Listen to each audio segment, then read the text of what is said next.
রামকৃষ্ণ মিশনের ১২৫তম বর্ষপূর্তি উপলক্ষে কেন্দ্রীয় সরকারের পক্ষ থেকে আজ কমেমোরেটিভ ডাক টিকিট এবং কয়েনের আনুষ্ঠানিকভাবে উদ্বোধন করা হয়।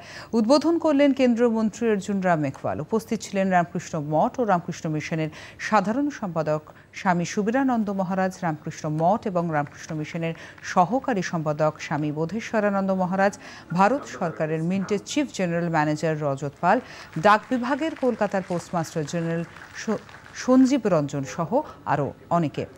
কেন্দ্রীয় মন্ত্রী তার ভাষণে রামকৃষ্ণ মঠ ও রামকৃষ্ণ মিশনের সঙ্গে তার বিভিন্ন সুসম্পর্কের কথা স্মৃতিচারণ করেন। बहुत आध्यात्मिक भूमि है, ऊर्जा देने वाली भूमि है, चरित्र निर्माण की भूमि है।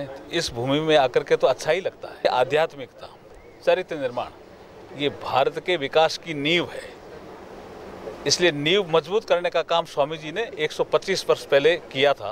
इसको हम आगे बढ़ा रहे हैं। संस्कृति मंत्रालय के नाते भी कॉइन और आज स्टैम्प्स जो जारी हुए हैं वो हमेशा के लिए माइलस्टोन हो गया है। আমরা যখন 125 বছর উদযাপন করব ভাবছি, সেই সময় আমরা সংস্কৃতি মন্ত্রক থেকে একটা চিঠি পাই যে সংস্কৃতি মন্ত্রকে যে ন্যাশনাল ইমপ্লিমেন্টেশন কমিটি, জাতীয় কর্মসূচি রূপায়ণ কমিটি, যার চেয়ারম্যান হচ্ছেন স্বরাষ্ট্রমন্ত্রী অমিত শাহ, ওরা স্বতঃস্ফূর্তভাবে স্বতঃপ্রণোদিতভাবে রামকৃষ্ণ মিশনের 125 বছর উদযাপন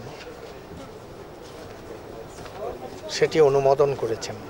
এবং আমরা যে প্রস্তাব ভারত সরকারকে দিয়েছিলাম তার মধ্যে একটি ছিল এই release of stamp and coin.